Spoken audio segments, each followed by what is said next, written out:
Genesis chapter 19.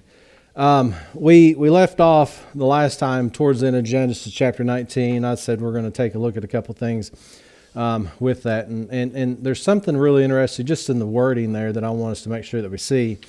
And then we get to see Abraham mess up again. And then, of course, in chapter 21, we'll get into the birth of Isaac. But what I want to do, that means I got to cut out a bunch of stuff now at the beginning, don't I? That's all right. Genesis 19, let's start at verse 33. We'll read down through the end of the chapter and then we'll get going. So Genesis chapter 19, verse 33. And this, of course, is when Lot and his daughters, they're dwelling in a cave in the mountain. Verse 33. And they made their father drink wine that night, and firstborn went in and lay with his father, and he perceived not when she lay down, nor when she arose. And it came to pass on the morrow that the firstborn said to the younger, Behold, I lay yesternight with my father. Let us make him drink wine this night also, and go thou in, and lie with him, that we may preserve seed for our father. And they made their father drink wine that night also. And the younger arose and lay with him, and he perceived not when she lay down, nor when she arose. Thus were both the daughters of Lot with child by their father. And the firstborn bare a son, and called his name Moab. The same is the father of the Moabites unto this day. And the younger she also bare a son, and called his name Benami. The same is the father of the children of Ammon unto this day. Father, we want to thank you once again for your word. And as we come to these passages again, we look to allowing your word to be the final authority in all things. When it speaks, we speak, and when it doesn't, we don't. We just allow your word to be the final authority. And it's in Christ's name we pray. Amen. Now, there's a couple things that I just want to kind of point out as we go through here. Is you see in verse 37 and 38, what comes out of this issue with Lot and his two daughters is you get these two different people that are born. And again, you stop and you think about this issue of, do we have Leviticus yet where it talks about being with the father, being in the father and going in the father like we had back in with Noah and all that stuff? We still don't have it yet. However, who's writing Genesis? Moses, the one who also writes what? Leviticus. Now, what's interesting about this, and of course we know what the folks here, the Moabites and then the children of Ammon, we know that those are two different groups of people. Their starting comes from this particular issue, and of course this ties into, we talked about a lot of bad decisions that he made. But when we see here, notice just a couple of the phrasings here. Verse 37, it says, "And the firstborn bare a son, and called his name Moab. The same is the father of the Moabites." Notice, unto this day.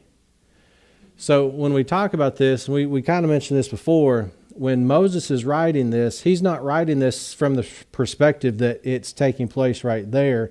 He's talking about the fact that you still have these people that are alive at when? His time, right? And he's saying that they are the same as the father of the Moabites unto this day. And so then you see the issue of the folks there. Verse 38, "And the younger she also bare a son, and called his name Benami.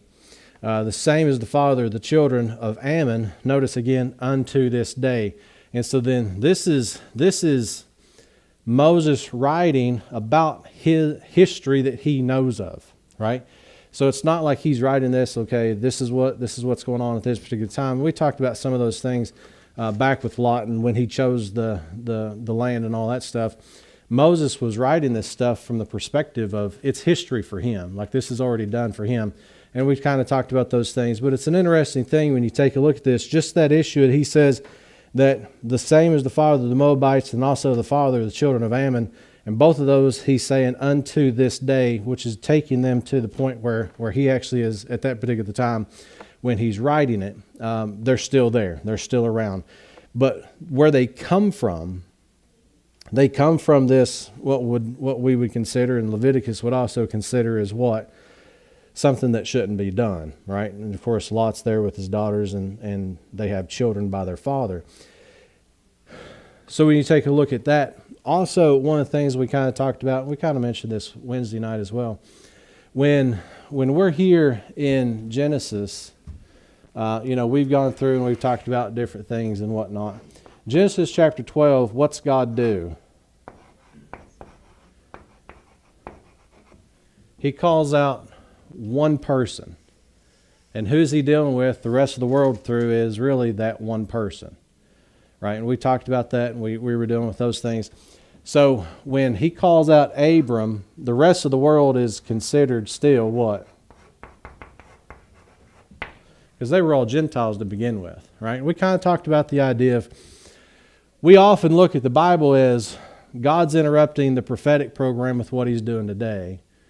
But then I've also said, well, technically, if you think about it, God's interrupting what he started doing in Gentiles with what he's doing through Abraham, right? So it's kind of this idea of, well, you could say, well, there's a parenthetical where God's dealing with stuff with a nation, but that's parenthetical to what he was doing with the Gentiles even before he called out Abraham. And one of the things he's going to do is he's going to finish that out one day. But then also what takes place is when in between what he's doing with the nation of Israel, he's doing something parenthetical with that, with the body of Christ to do the things that he's doing for the nation or for the heavenly kingdom and all that stuff. Not just the earthly part, but also the heavenlies as well. And so we kind of talk about those things. And so when we look at this, what is it that if you go back to 15, or back to 17, go back to 17, what's one of the things that we saw back here and just kind of remind ourselves of is in Genesis chapter 17, when God institutes the issue of circumcision, what is it that he says about those that don't partake in that? Let's just start off, let's just look at verse 13. He says, he that is born in thy house and he that is bought with thy money must needs be circumcised, and my covenant shall be in your flesh for an everlasting covenant. And the uncircumcised man-child whose flesh of his foreskin is not circumcised, that soul shall be cut off from his people. He hath broken my covenant. Who is it that God makes that covenant with? Abram, right? Eventually we'll see it's going to be a thing for the nation of Israel. But who does he make that covenant with is who? He makes it with Abram, right? So we're over here in chapter 17 when he does that. And so then when we get over in here, and of course we talked about some of his bad decisions as well. One of the big ones that he had was they go into Egypt, and what's he do? He tells Sarah, says what? Tell him you're my sister. Well, we get here to chapter 20, and we see pretty much the exact same thing, right? In Genesis chapter 20, it says, and Abraham journeyed from thence toward the south country, and dwelled between Kadesh and Shur, and journeyed in Gerar. And Abraham said of Sarah his wife, she is my sister. And Abimelech king of Gerar sent and took Sarah. So this reminds us when he went down to Egypt, and did he learn his lesson? The answer is, of course, is no. Keep on going. But God came to Abimelech. Now here's what's interesting to me is, who is it that God speaks to here?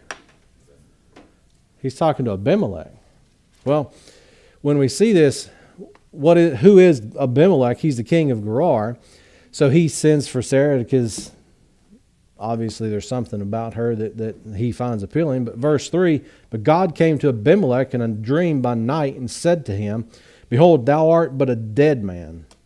For the woman which thou hast taken, she is a man's wife. But Abimelech had not come near her, and he said, Lord, wilt thou slay also a righteous nation? Said he not unto me, she is my sister. And she, even she herself, said, he is my brother. In the integrity of my heart and innocency of my hands have I done this. And God said unto him in a dream, yea, I know that thou didst this in the integrity of thy heart, for I also withheld thee from sinning against me, therefore suffered I thee not to touch her. Now therefore restore the man his wife, for he is a prophet, and he shall pray for thee, and thou shalt live, and if thou restore her not, know that thou shalt surely die, thou and all that are thine. Therefore Abimelech rose early in the morning, and called all the servants, and told all these things in their ears, and the men were sore afraid. Then Abimelech called Abraham and said unto him, What hast thou done unto us? And what have I offended thee, that thou hast brought on me and my kingdom a great sin, that thou hast done deeds unto me that ought not to be done? And Abimelech said unto Abraham, Why sawest thou that thou hast done this thing? Now, let's pause there for a second. Let's get what's going on here. They go into Gerar. What happens is, he says again, Sarah's my wife. And then what do we find out just based on the conversation that God and Abimelech have is what? Well, she also confirmed it. Well, he is my brother, right? And so we see this. And so some really interesting things that are taking place here. In verse 4, in this dream, verse 4, it says, But Abimelech had not come near her. So what we find out in verse 2, Abimelech, king of Gerar, sent and took Sarah. But what do we find out in verse 4 is nothing's actually taken place yet, right? He's saying, and Abimelech had not come near her, and he said, Lord, wilt thou slay also a righteous nation? So what does Abimelech think about his nation? Because you think, is Israel a nation yet? So is that what he's talking about? No. So what's he think about that? But notice he says in verse 5, said he not unto me, she is my sister. And she herself said, he is my brother. In the integrity of my heart and innocency of my hands have I done this. So he's saying based on what? Based on the integrity of my heart and based upon the innocence of my hands, that what's happened? Nothing's happened between us. Right? What he's saying is what? I made a decision not to do this. When we see Abimelech here making this decision, what is it that he's basing it off of? Abraham's life. Huh?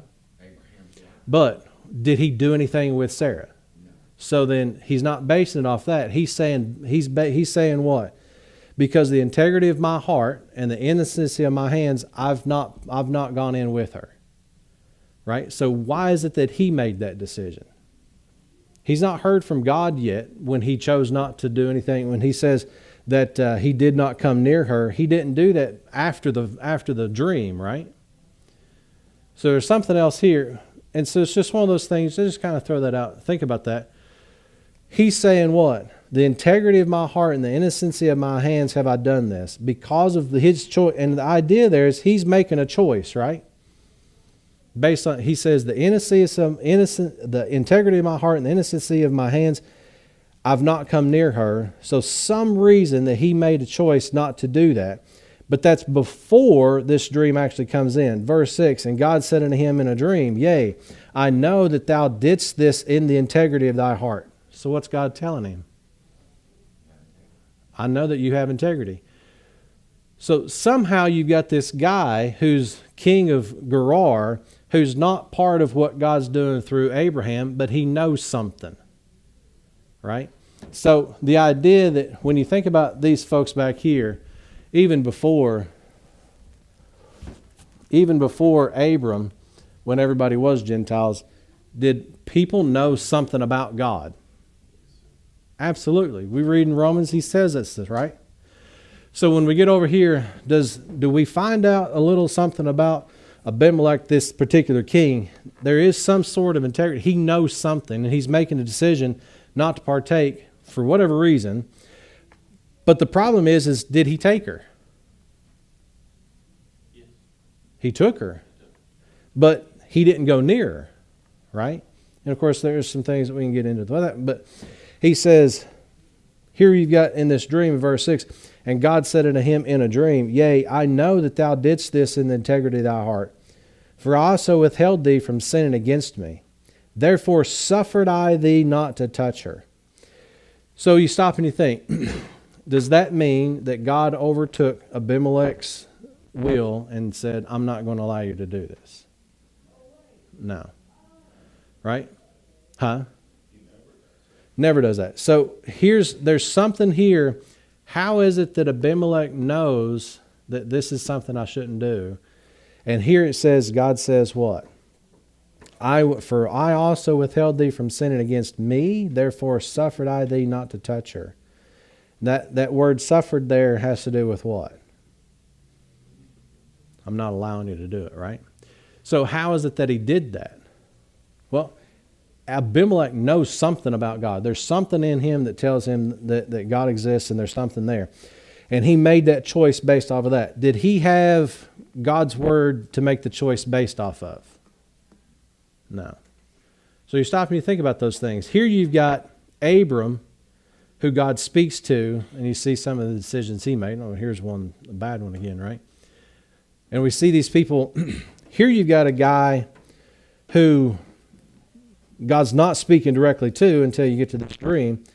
He's making a decision not to. He goes and gets her, but he doesn't come near her, right? Verse 7, he says, God says to Abimelech, now therefore restore the man his wife, for he is a prophet, and he shall pray for thee, and thou shalt live. So this is, and you stop and think about this. Here is God speaking to Abimelech. And what is it that Abimelech now has? He's got his word now, right? So God says what? Restore the man his wife, for he's a prophet. He's going to pray for you, and thou shalt live.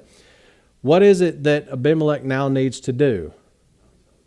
Now he's held accountable to something other than just something he's got God's word that he says, now you're going to be accountable to my word.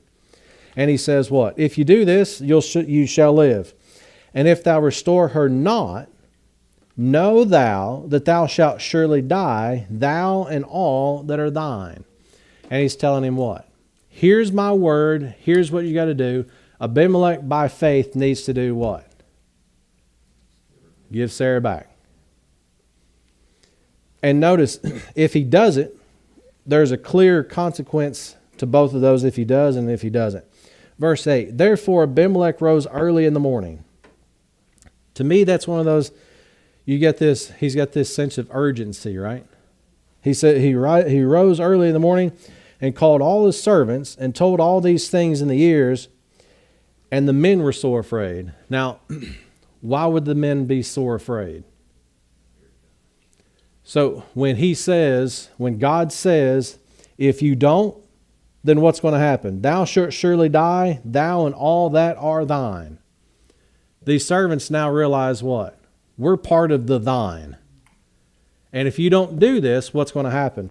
So here's what's interesting, is what is it that you've got? You've got God speaks to Abimelech through this dream. Abimelech goes and tells his servants, and his servants are now doing what? They're also going to be responsible for this. There's going to be a consequence for them as well. And what is their response? They're worried. And they're saying what? Give her back. Now, you could say, okay, they're doing that because they don't want to die. Or you could say the fact that they're doing what? Here's what God said, and what do we need to do? Go about what God said. So there is something in them that they know that this is what's supposed to happen. Now, what's interesting to me is, Abimelech, then he says, then Abimelech called Abraham and said unto him, what hast thou done unto us?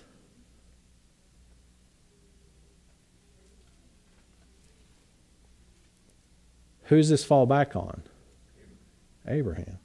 Why doesn't Abraham have the same integrity? Huh? Why doesn't Abraham have the same integrity as Abimelech? That's what I'm pointing out is why is it that Abimelech has more integrity in this situation than Abraham does? You see Abimelech hasn't had any conversation with God until we see this here. But we've seen God comes to Abram, says, get thee out of thy country. What's he do? He does that. Then of course we see the consequences and stuff like that and the decisions he make. Here you've got Abimelech. He sees Sarah, says, man, she's pretty. I'm going to go get her. Let's go get her. But then he says, well, I don't do anything. I don't come near her. And he says, we get down here and he says, Abraham, what hast thou done unto us? And what have I offended thee, that thou hast brought on me and my kingdom a great sin? Thou hast done deeds unto me that ought not to be done. That's the point. He's saying, Abraham, you should know something. Why are you not doing what you're supposed to be doing? He's saying, you made this choice. This choice is now part of consequence on us. And what's he end up doing is verse 10, and Abimelech said unto Abraham, what sawest thou that thou hast done this thing? Right, and of course we stopped there. Now, when we come up to this point, Abimelech's going up to Abraham, and his whole thing here is what? Why'd you do it? Why'd you do it? Why'd you do it? What is it that you saw? Verse 11. And Abraham said, because I thought, surely the fear of God is not in this place, and they will slay me for my wife's sake.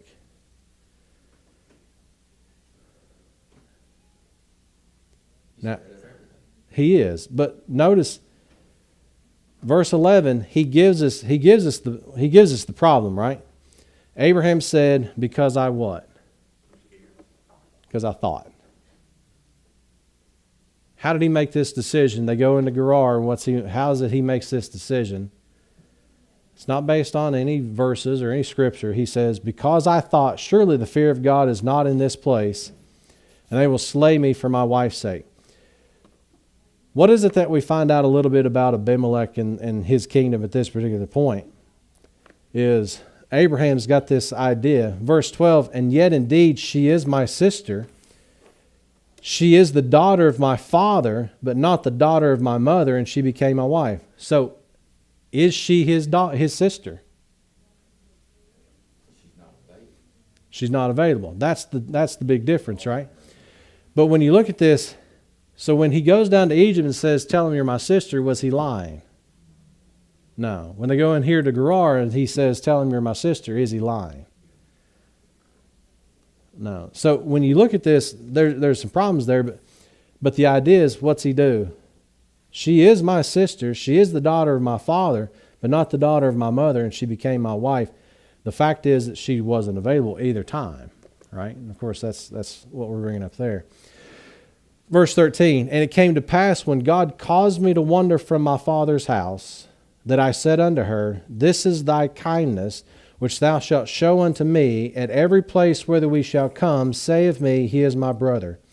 Now that takes us back when he says in verse 5, when Abimelech's talking to God, he says, said he not unto me, she is my sister, and even she herself said, he is my brother, in the integrity of my heart, and he goes on down through there. So what is it when we see here in verse 13, and it came to pass when God caused me to wander from my father's house. Well, where does that take us back to? Genesis 12, right? Even prior to that. And he says, when God caused me to wander from my father's house, and I said unto her, this is thy kindness, which thou shalt show unto me, at every place whither we shall come, say of me, he is my brother. So why is it that she says to Abimelech that he is my brother? Because she's doing what Abraham told her to do. And it's interesting because when you look at this, he's saying, this is thy kindness, which thou shalt show unto me. And basically what he's doing there is saying what? Well, that's going to be a theme that he's got through there. But the issue there is he's saying what? He's saying, this is thy kindness which thou shalt show unto me. She's doing this as a personal favor for him because he's afraid to lose his life everywhere they go. And he's saying what? Every place we go, do this. How could he do that after the Melchizedek was 318 men, and then he stood before Jehovah, and Jehovah said, I'm going to destroy Sodom. Mm-hmm. It's almost like the 12. It's mankind. This is what man does all the time. And what he's doing is he's saying, do this kindness for me. Because when we go, what's going to happen is we go down to Egypt and they find this out, they're going to kill me. We go down to here Gerar, what they're going to do is they're going to find out and they're going to kill me. And he's saying, do me this kindness to keep me alive. But every single time, this is human nature. No matter what God does, what is it that we do? Yes, Thank you. Let's move on and let's go make the same mistake over and over again. But he told him, walk before me And be thou perfect. and be thou perfect. Mm-hmm. He's not trusting God at any turn here.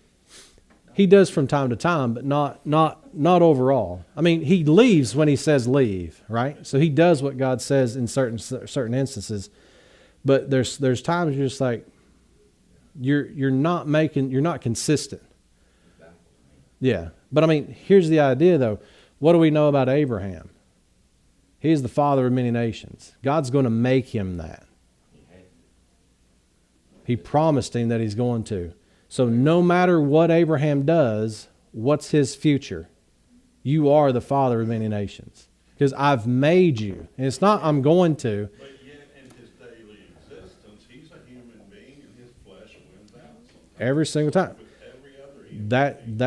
That's the point that we're learning is we're going to make bad decisions. And what happens is, do we always have what God tells us to do? Every single time. And what are we going to do? We're not going to do it the majority of the time because it goes against what I want to do. Huh? It's Romans 7. What were you going to say, Saber? I don't know. I just don't really know what to make of it 100% because Abraham's supposed to be righteous and faithful. He is. Huh? He is. Well, I mean, you could say that. I mean, he was faithful No, to. he is. He was faithful to wander because God told him to. Yeah. But then he was not faithful because he took matters into his own hands. In certain parts, but what God's perspective of him is he is righteous. Yeah, I mean, He is. it just baffles. Like it just doesn't make sense to my human brain. It doesn't, because it's against human nature to understand that. We look at situations and say, that guy messed up, he can't be doing that. God says, I know he did, he's still righteous. Because that's God's perspective on Abraham. And that's what, and we're learning more and more about, this is what God, when God says you're righteous, you are, right? Well, what if I mess up? You're still righteous. That's the way that God looks at it. And even with everything that Abraham does, God still says what?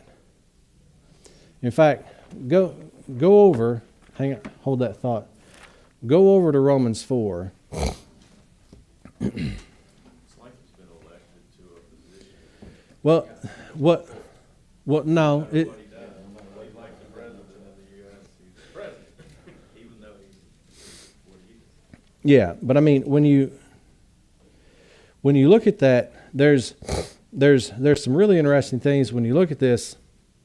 But notice and of course we looked at this as 4, but in Romans 4,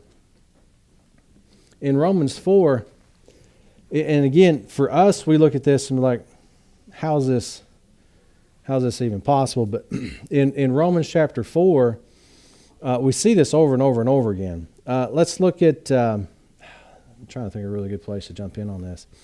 Let's just start off at verse 13. Romans chapter 4, verse 13.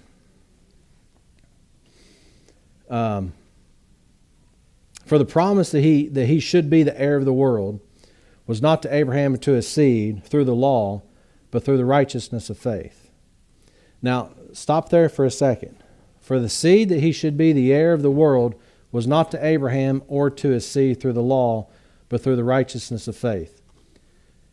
When God made the promise to Abraham that he would be the heir of the world, was it just to Abraham that he made that promise? Who is it that is included in that promise? Who's the seed? Christ is. Through Christ, God is able to say, David, you're righteous. But I looked over and I saw, and I took a man's wife, and I brought a man home to make it look like that he was the one that got her pregnant, and he didn't go in with her, and I sent him back on the front line to get him murdered. God says what about him? You're still righteous. For us, we look at that and it's like, that's not possible. And God says, exactly. So he's picking and choosing. No, he's not. He didn't accept Sodom. Huh? He didn't accept Saul before David. Not as king, because the whole idea of Israel shouldn't have had a king. I know, but it wasn't Saul's decision. They anointed him king. They did. Saul Mhm. didn't ask for the position. No, he didn't. The people made him king, and then God said, well, you picked the wrong guy. Right? Because I'm going to do something, because God knew what he was doing with that. What he did any worse? Huh?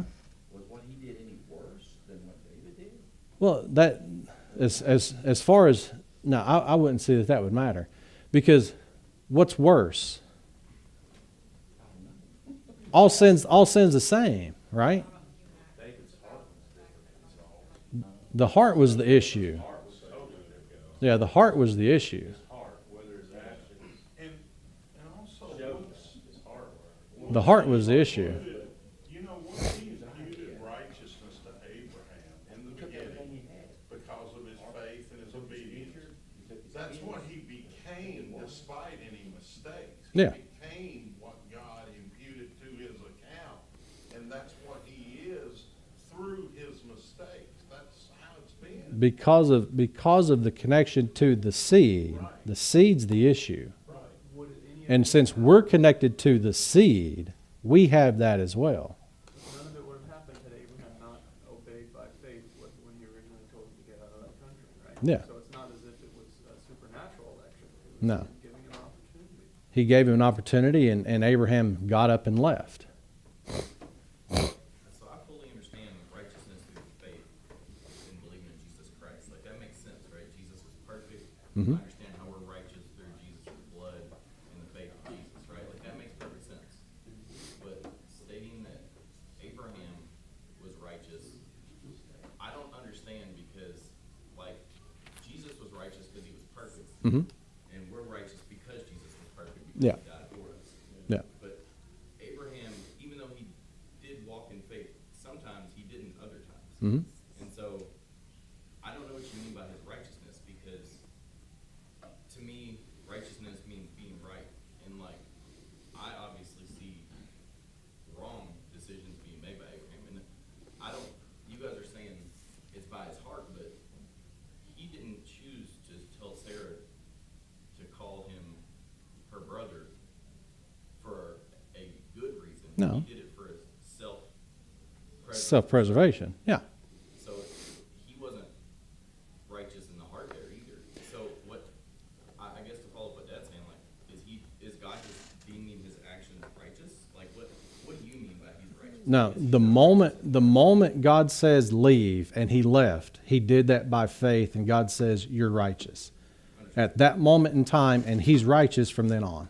Just like the moment we believe the gospel today, we become righteous in God's eyes, and through our mistakes, that will not change. Yeah. Isn't it the same thing? Yeah. So I understand that, but what do you mean he's righteous? he's declared right. God, and that's what Romans 4 is all about. That tells us. Yeah, I know, but I'm struggling because you're giving me like a circular definition when I'm saying, what do you mean by he's righteous, and you're saying he's righteous? Like, that doesn't. Because God declared him righteous. No, what does God mean by declaring him righteous? He says that he is right.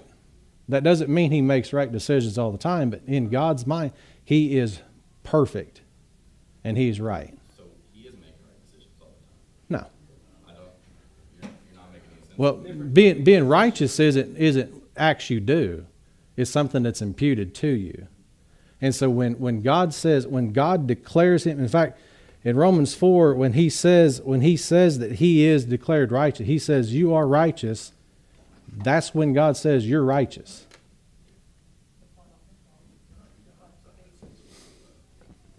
Do what? Talking about what you all are talking about. I guess it goes back to when he called Abraham out of all those heathen, Mhm. Gentiles. Mm-hmm. I mean, he must have a reason for Abraham that we don't understand. Well, the reason is because he's going to do something with that nation and something he's going to do with the seed that comes from him, which is Christ. I know, but Abraham tried to kill his wife by offering up Sarah. See, I mean, he's like, take Ishmael, let's use Ishmael. Yeah. He told God that. But she was never able to have a child. That's why he's doing that. He's operating based on the fact that she can't have a child, so we're going to go do it our way. And then he's saying, I know she's not going to have a child when we go down to Egypt and you say that she's my sister. And I know she's not going to have a child when we go into Gerar because she can't have a child. And it's not until you get to the next chapter when you actually have the birth of Isaac, and it's something that God does miraculously to allow them the opportunity, because they're both not possible to do it. And what he's showing them is, you've made a bunch of decisions in the flesh. I'm going to show you that your flesh can't do it, and watch me do what I'm supposed to do, and watch me do what I've promised that I'm going to do. And I'm going to keep my word, whether you do what's right or not. I'm going to keep my word. God's gonna make it work. Yeah, and he's saying, no matter what we do, no matter what we do. And it's the same thing, like, yeah, and so like when, well, and so, yeah, Abraham didn't believe. A little bit, maybe. well, no, he believed when he said leave, he believed and he left. Now, just because he makes bad decisions after that, God says he declared him righteous by that moment. Somebody else instead of Abraham. Mm-hmm. You think they might have left too? Absolutely. So he just decided Abraham is the man, Abram's the man, and I'm gonna make it work. And I'm going to do something through him. Okay. Yeah, because because God's plan is his plan, regardless of who this man is. it could have been John Smith. Not John Smith, but But through the gospel, I mean, it could have. isn't that what he's doing? Wrong name, right? Through the gospel and our faith. Yeah. So the difference is Abraham didn't have the gospel, but Abraham didn't have the gospel, right? Abraham doesn't have the gospel we have, but The same. He obeyed. Romans 3 says the cross is what allows to go back and say, God says, I declared Abraham justified, and he was justified because I knew what was coming with the cross, whether he messed up or not. The moment he by faith did what I said to get out, and he did that by faith, that faith was counted for righteousness, and so he is righteous no matter what decisions he made. And God says, this event of the cross allows me to go back and say that he was. And so that's the whole point with Romans 4, is he's bringing this up, saying he was at that moment, and what allows me to declare him righteous then and forever was the cross. We on the other side, hang on a second, we on the other side, we can look back and say the cross is something that God's done. That's past for us that we do know something about. And he says, you take place and you place your faith in that event, you're righteous from that point on, even if you make bad decisions. And we always make bad decisions, just like Abraham did. The difference is he doesn't have that security like what we know we have. He was still looking forward to his. Did he ever get to the promised land? Not yet. So when you look at that, did God tell him you're going to have this land? So then what's Abraham having to do his entire life is what? I'm going to get there. I'm going to get there. I'm going to get there. But then he dies not getting there. He knows something. We'll talk about that once we get a little bit later on. But he always believed. He believed what God said. Get out and I'm going to make you a great nation. And he did. Now, It's sort of the old saying, right? The best of men are still men at best. yeah. And the idea is God knows that, right? And what he's doing is he's saying, I declared, when we're here in Romans 4, it's not through the law, but through the righteousness of faith. For if they which are of the law be heirs, faith is made void, and the promise of none effect, made of none effect. Because the law worketh wrath, for where no law is, there is no transgression. Therefore it is of faith, that it might be by grace, to the end the promise might be sure to all the seed, not to that only which is of the law, but to that also which is of the what? Faith of Abraham, who is the father of us all. As it is written, I have made thee a father of many nations. And he's quoting there what?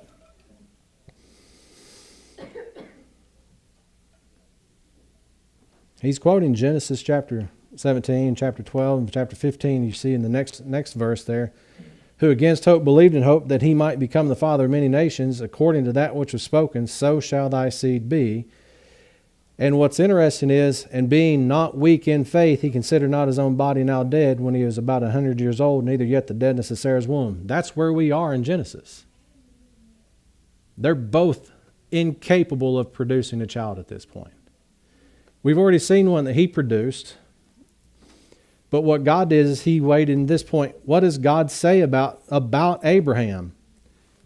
Being not weak in faith. It doesn't mean he doesn't make perfect decisions all the time. But he's what? He's not weak in faith. What's God say about Abraham?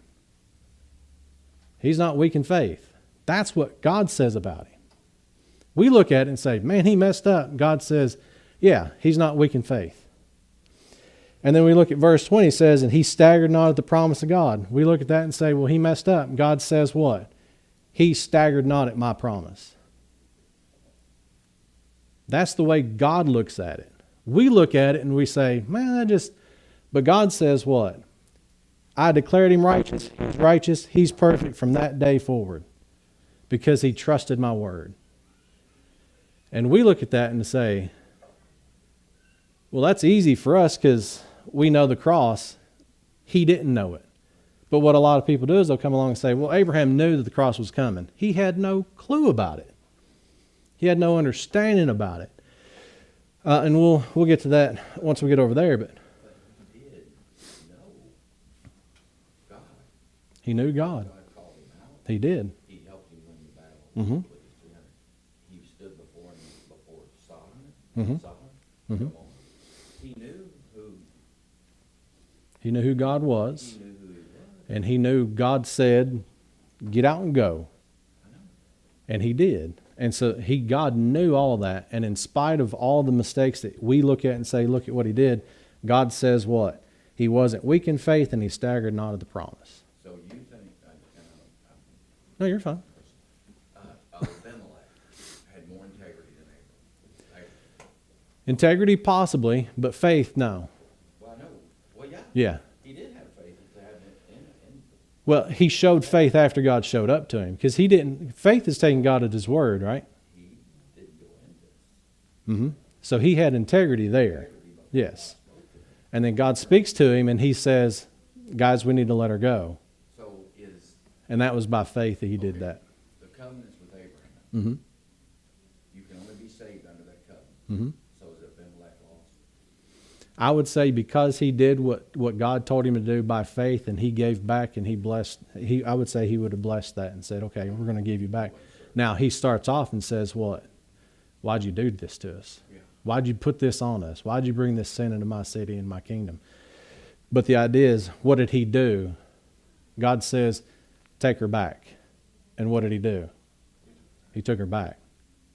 Was all of the unmarried women, did they all belong to the king? Is that why this, I mean, if that wasn't a rule, this wouldn't even have been an issue, would it? Apparently it was only the pretty ones.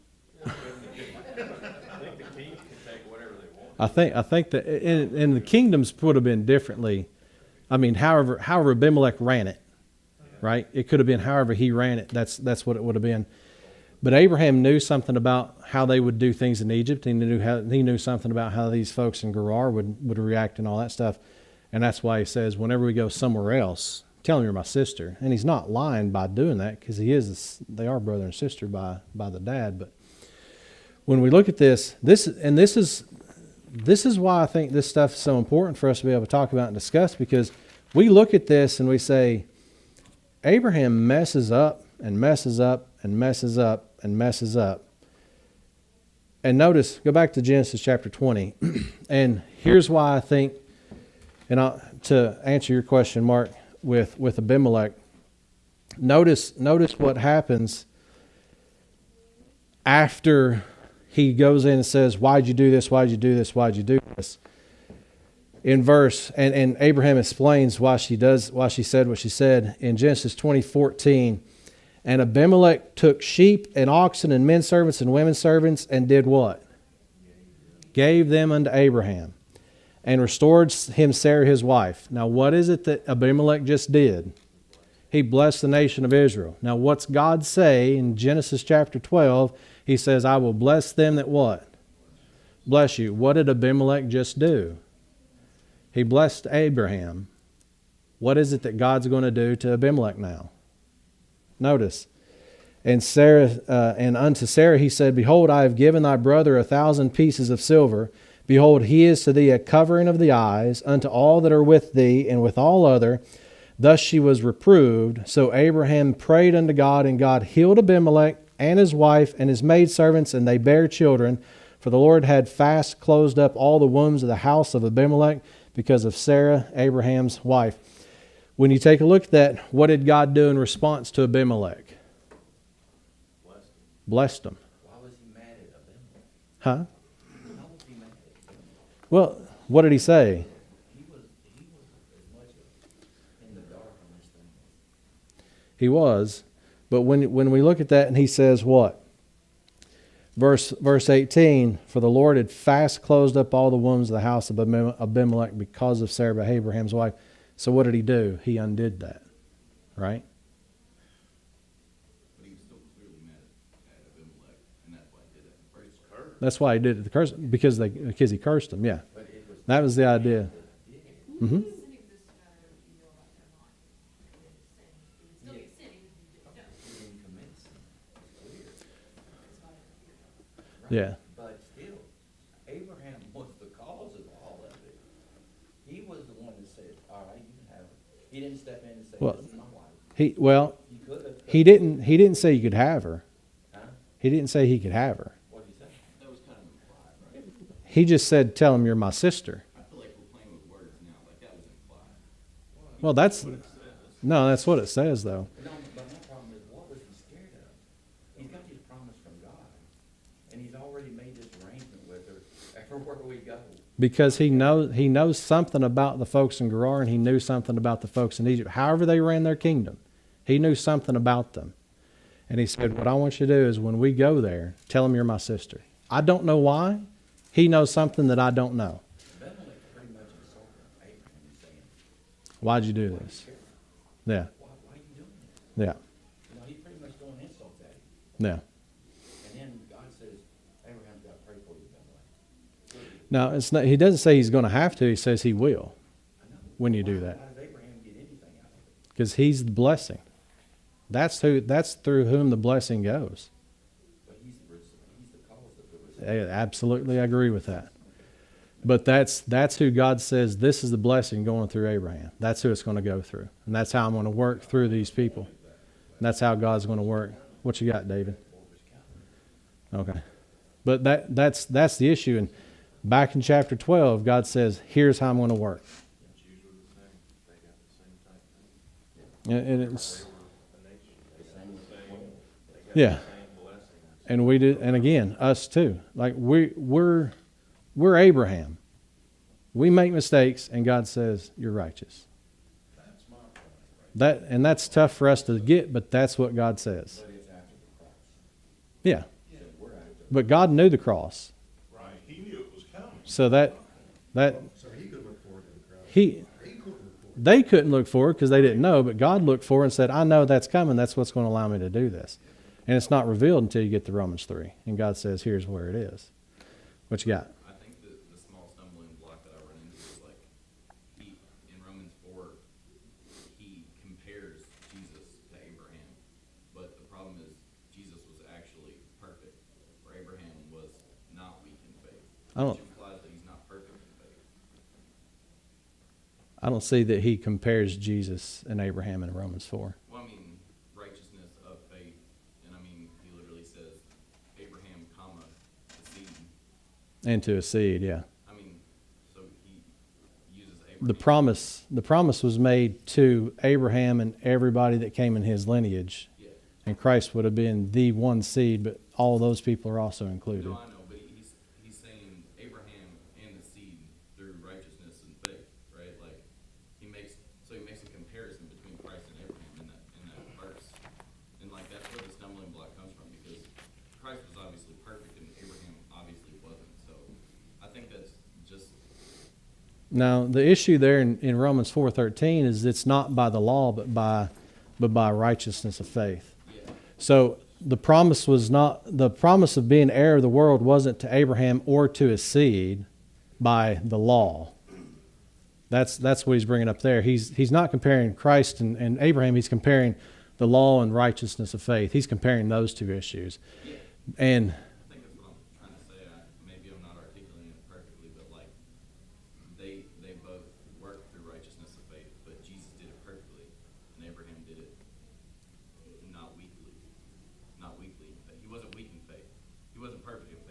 Yeah. Christ was. I see what you're saying there. And like that's where it's confusing because like he makes a direct comparison Yeah. and they don't. I mean, to me, they don't compare, but obviously God clearly thought they did. That's why he made the comparison. So that's why it's just a hard message to follow. No, and it's not, and he's not, and still I don't think there's a comparison of Christ and Abraham at all there. What you've got is he's saying, I've made this promise, and to Abraham or to a seed, it's not by the law, but it's through righteousness of faith. Faith is the issue, right? Not by keeping the law and all that stuff. He's saying righteousness is the issue.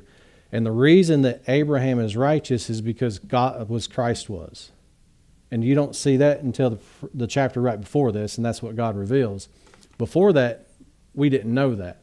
But when we get to Romans 4, what's he tell us about Abraham is he was, in God's eyes, he was, even though Christ was still thousands of years down the road. God knew that was coming, so he imputed that righteousness to Abraham. At that moment, yeah. And it almost feels like we're in moments of missing the significance and actual meaning of imputed righteousness. Once it's imputed to you, It's done. it's done for good, no matter what mistakes you make. It's what you are now in God's eyes. Yeah.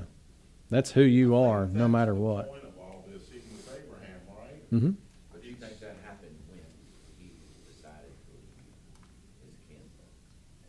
That's what we're told. That's what we're told. That's what we're told in Genesis 12, and that's what we're told over here too. Yeah, because when he says to get up and go, that's when he did, and he did that. And in Genesis 12 tells us that's what he did. Well, he had two good sons. He left his land, and then he offered up Isaac. He had two good sons. Well, and here's the thing too. But I mean, and think about this. God tells you, trust in what Christ has done, and I'm going to give you righteousness. That's your one good one. You get it automatically. No matter what you do after that, you're still there. And that's what Paul teaches us about Abraham, that Abraham didn't know that he was perfect and righteous. And that's what he's doing here in Romans 4. Because of what he said in Romans 3, he's saying Abraham was also that same way. He just didn't know it. But now he can know it because of what's being revealed through the cross now. Let's go ahead. I don't know if it's in proper context, that would Acts 17:30 and 31 be a pretty good explanation.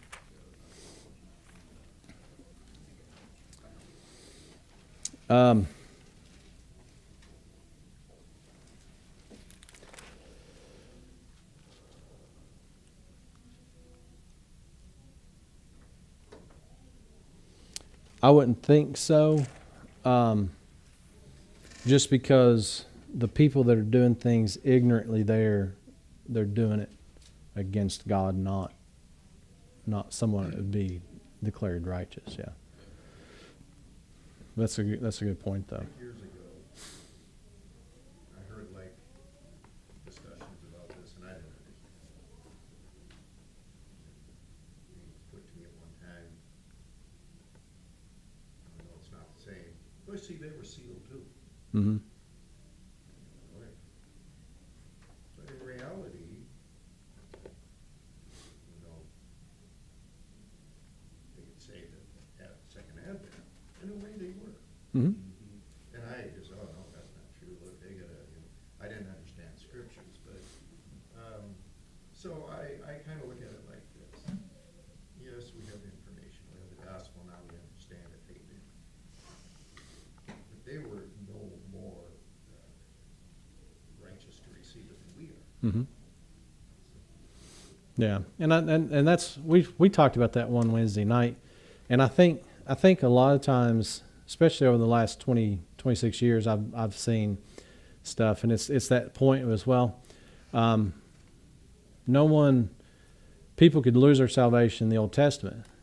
No. When God says Abraham is righteous, he's righteous from that point forever. He didn't lose it. He never lost it. How do we know that? Paul tells us that that's true. So what happens is we say, well, big differences in the Old Testament or the prophecy and mystery is they had a different diet than we have a different diet. Okay. They had to have sacrifices. We don't. Okay. They lost their salvation. We can't. No. I despise that being taught, because that can't be true. The difference is that changes the character of God. God says, here's how I want to do it. And he just didn't tell them about it until we get to Paul. And there's a reason he didn't, because he didn't want Satan to know what he was doing through the cross.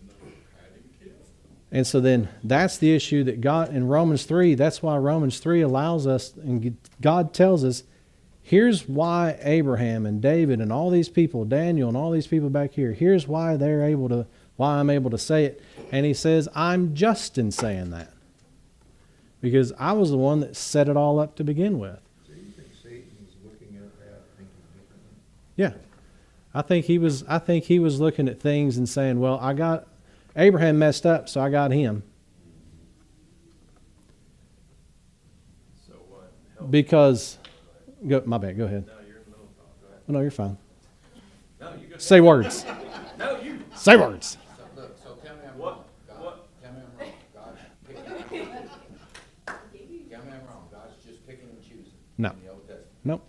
Well, how else explain that? By faith. So, No, they didn't have faith. There they did.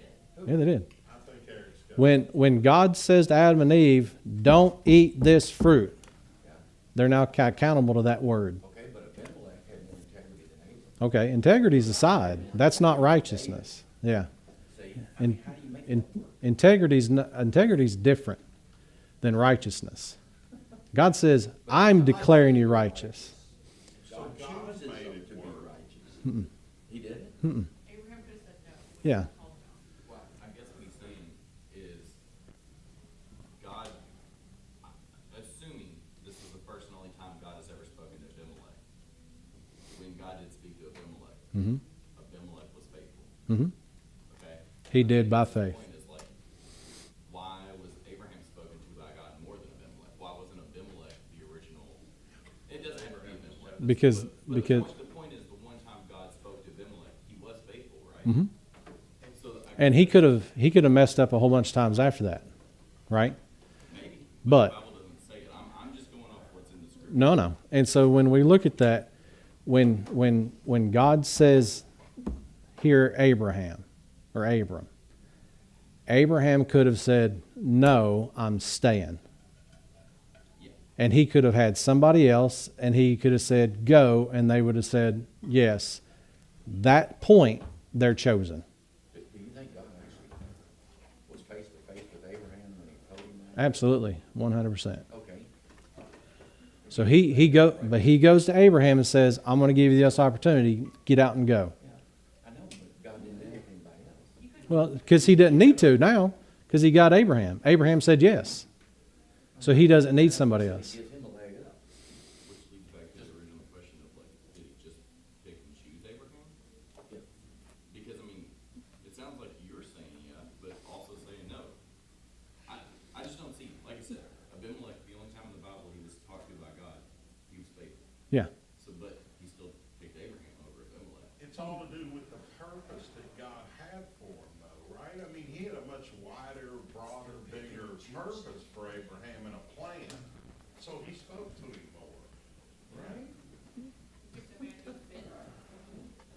He could have made him in That's what I mean. So- He picked Abraham because he needed him for the plan that he had for Abraham. Since Abraham is part of what the lineage is, Yeah.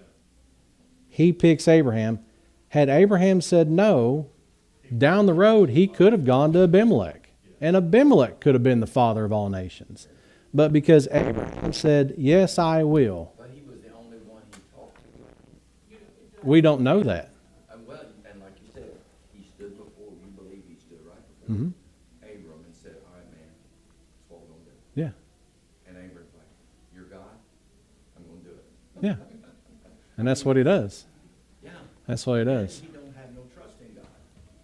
He does everything backwards. He says, don't take your family, he takes Lot. He says, don't go But in. he never took Lot. He never took Lot. Why? Lot went with him. I know Lot because followed they him. like- He could have, but he didn't take Lot with him. Lot followed him. There is a scripture that says Abraham took Lot. Those three words together. But why would he let that happen? See, that's what I don't understand. Why would he get Sarah up to some other, to the Pharaoh of Egypt and then to Abimelech, knowing God done cursed the guy in Egypt? He done got all over him. And then he turns around and does it again. What's he scared of? See, doesn't make any sense. He done back here with Melchizedek. Mhm. He said, all right, I'm not gonna take anything because I'm not gonna take even the shoelaces of these dead people. I don't want nothing. So he's trusting God there. Mm-hmm. And Abimelech is like, gets a 10%. And then before he goes into Sodom and Gomorrah, God comes, Yahweh, Jehovah, who comes and talks to him and says, all right, this is what we're gonna do, Abraham. I'm gonna tell you, I'm gonna destroy this place. Because you're my man. But then he turns around and forgets all that. It's called the flesh. I don't think he forgot it. It's just he's living as a man, making man's decisions. What I'm saying, he's a Yeah. human being just like we are, and he had a flesh side that won out sometimes. Yeah. I understand the flesh side, but you and I mess up. I mess up. So did he. Okay, I know, but I still believe in Christ. I still believe he went to the cross.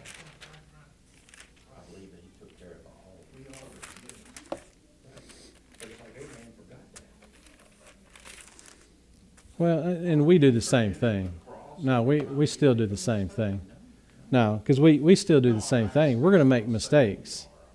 We're going to make mistakes. That doesn't change who we are in Christ, though. Same thing with him, because it was a done deal for him. So if God comes and talks to us, is what you're saying, he stands before Eric and says, Eric, go in the other room. Mm-hmm. Eric's gonna be like, no. Or maybe, yeah, or he says, Mark. I mean, and I guess it's the same way with the 12. They walked with Jesus, but they couldn't remember anything he did half the time. They put no trust in miracles they had seen. Mm-hmm. I mean, he just destroyed Sodom and Gomorrah, that whole plain. And Abraham, and no wonder Abimelech was scared, because he probably heard about it. Yeah. Yeah, I'm sure he did. Yeah. He probably like, oh no, I don't want that. Yeah. I don't want that. And that, that would make perfect sense there. Yeah. Okay. You're fine. You're fine. Man, that's what I love about our assembly. You show me another church building that would allow the discussion that just went on. Yeah. No, and you bring up good points, but I mean, there's things that we keep in mind, that there's stuff that they didn't know that we do know, and we have a much easier way to think about how God's doing things today than they would have, because they didn't know something that we do, right? And of course, we look at it from the flesh side and say, well, how can God still do this, and this? And still do that.